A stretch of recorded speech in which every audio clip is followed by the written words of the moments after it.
She worked hard, she saved carefully, and still money never stayed. Not because she wasted it, not because she was irresponsible, but because she was unknowingly telling her money to leave. There are places inside a home that silently teach money how to behave. Some tell it to grow, others tell it to disappear. Lucia didn't know that. She hid her savings where fear told her to hide it, thinking she was protecting herself. In reality, she was suffocating the very thing she needed most. A single visit from an older woman changed everything. Not with magic, not with luck, with awareness. Before we continue, like, subscribe, and share this video. It helps this message reach people who work hard but still feel stuck. Now, stay with the full story. Lucia was a skilled seamstress in a small rural town. Her days were long, her hands were tired, her eyesight burned by the end of every evening. She worked from early morning until the light disappeared behind the hills, sewing dresses for weddings, repairs for neighbors, and uniforms for families who trusted her craft. People respected her work, but money never stayed. Every Friday, cash arrived. By Monday, it was gone. Not on luxury, not on pleasure, on emergencies. Medicine for her son, a broken roof tile, cooking gas that ran out too fast. Lucia lived in a constant state of tension, not because she spent badly, but because she had no room to breathe. She tried to save whenever she could, but fear followed her every move. That afternoon, she had just been paid more than usual for a wedding dress that took weeks to finish. The money felt heavy in her hands, not with joy, but with anxiety. She didn't think about growth, she thought about loss. She scanned the kitchen like someone hiding a secret. Her heart raced as if the walls were watching. She opened the pantry, grabbed a nearly empty rice container, slipped the envelope deep inside, covered it with grains, and sealed it tightly. No one will touch it here, she thought. The relief was brief. A knock sounded at the gate. The dog barked happily. Lucia looked through the window and felt her stomach drop. It was Mrs. Odette, the most prosperous woman in the region. Not loud, not flashy, calm. Mrs. Odette had started from nothing decades ago, selling sweets door to door. Now she owned land, livestock, and something far more valuable: peace. Lucia wiped her hands on her apron and opened the door, embarrassed by her simple home. Mrs. Odette entered slowly, carrying the scent of lavender and certainty. She smiled, but her eyes moved with quiet attention. They stopped on the rice container. It was slightly tilted, betraying haste. "Lucia," she said gently, "what did you put inside the rice?" Lucia froze. Her secret had been seen. Lucia felt her face burn. "It's just some money," she said quietly. "I hid it so I wouldn't spend it on small things." Mrs. Odette didn't scold her. She didn't laugh. She pulled a chair and sat down. "My child," she said softly, "you're not protecting your money. You're teaching it how to disappear." Lucia didn't understand. Mrs. Odette stood up and slowly walked around the kitchen. "This room," she said, touching the wooden table, "exists for consumption. Everything here is meant to end. Food is cooked, eaten, and gone. Gas runs out. Ingredients finish. When you place money here, you tell it you exist to be consumed." Lucia swallowed hard. "That's why your money always turns into emergencies, food, repairs, urgent needs. It obeys the message you give it." Lucia felt something inside her collapse, not fear, but recognition. Mrs. Odette pointed upward. "And the coins on top of the refrigerator?" Lucia's eyes widened. She had tossed the change there without thinking. "Machines vibrate. They heat, cool, turn on and off all day. Money needs stillness to grow. On top of noise, it becomes unstable. It comes and goes without staying." Lucia tried to speak, but no words came. Mrs. Odette's voice remained calm. "And before you ask, the bathroom." Lucia covered her mouth. "The place of disposal," Mrs. Odette said. "What we remove from our bodies, what we flush away. Keeping money there teaches it that it's something dirty that should leave." Lucia felt dizzy. 3 places, 3 habits, all born from fear. Mrs. Odette looked at her kindly. "You didn't make these choices out of ignorance," she said. "You made them out of fear, and fear is the worst architect a person can hire." Lucia realized then that she wasn't unlucky. She was unknowingly building exits for her money, and they weren't finished yet. Mrs. Odette stood.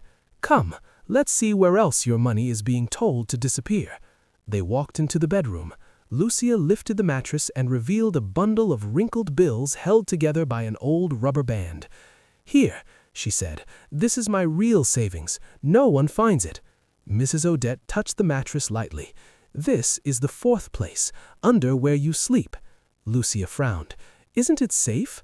"Safe for fear, but dangerous for money," she explained gently. "The bed carries your exhaustion, your worries, your sleepless nights. When money lives under that weight, it learns to stay hidden, compressed, and inactive. It doesn't circulate, it doesn't grow, it waits for illness or disaster." Lucia let the mattress fall. Mrs. Odette then pointed to an old handbag on the floor. Inside were coins, crumpled bills, crumbs, and trash. "The 5th place," she said, "neglected bags and torn wallets." Lucia felt ashamed. When money is treated like trash, it believes it has no value. Respect is not luxury, it's order. They moved to a drawer that barely opened. Inside was chaos: old bills, expired medicine, broken items, useless keys. Money sat lost among them. "The 6th place," Mrs. Odette said, "the junk drawer." Confusion creates confusion. Money mixed with disorder behaves the same way. Lucia nodded slowly. Finally, she held up a folder. "My rent money," she said. "I keep it with overdue bills so I don't forget." Mrs. Odette stopped her. "The 7th place," she said quietly. "Money stored with debt." Lucia looked confused. "Debt represents the past, obligation, pressure. When money sleeps beside it, it learns only to leave. It loses its power to create the future." Lucia sat on the bed, overwhelmed.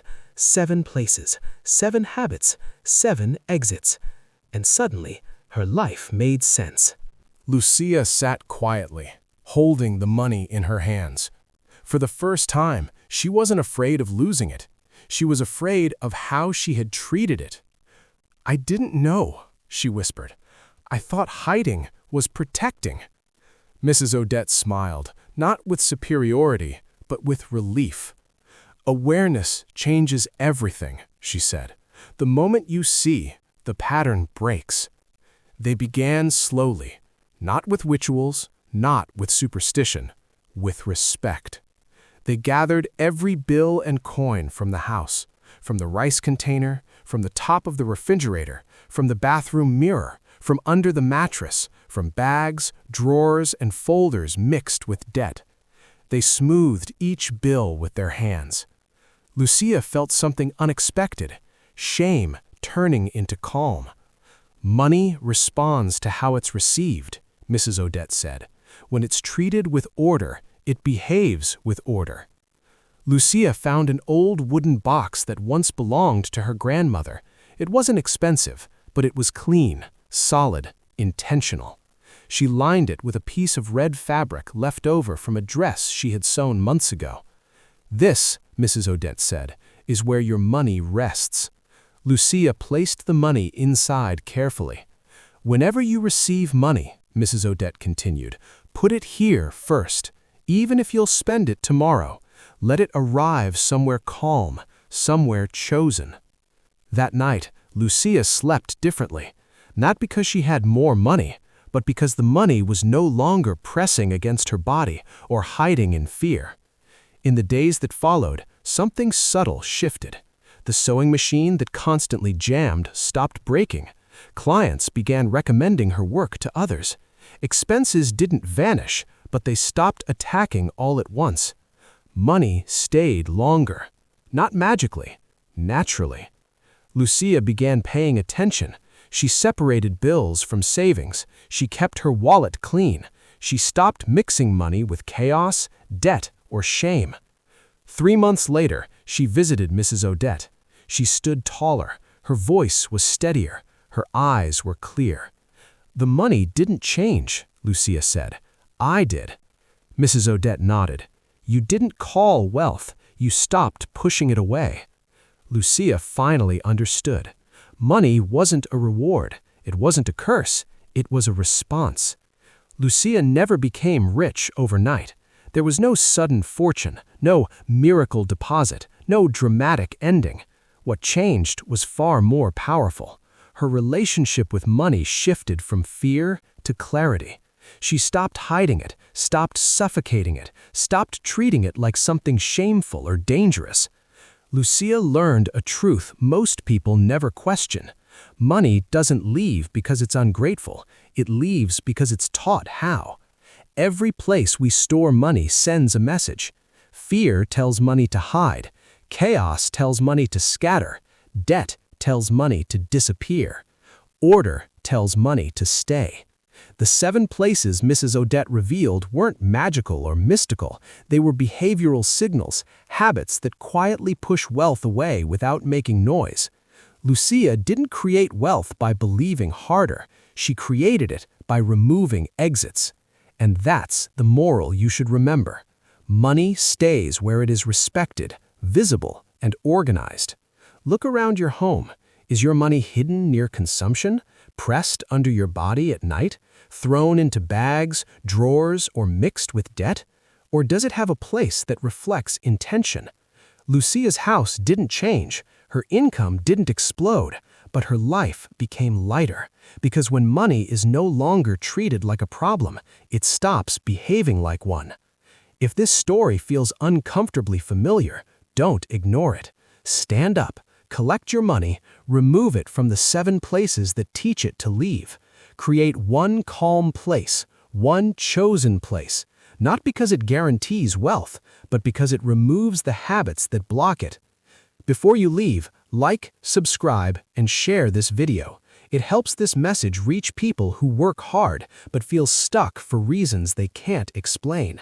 And remember this advice: wealth doesn't need to be chased, it needs space to stay.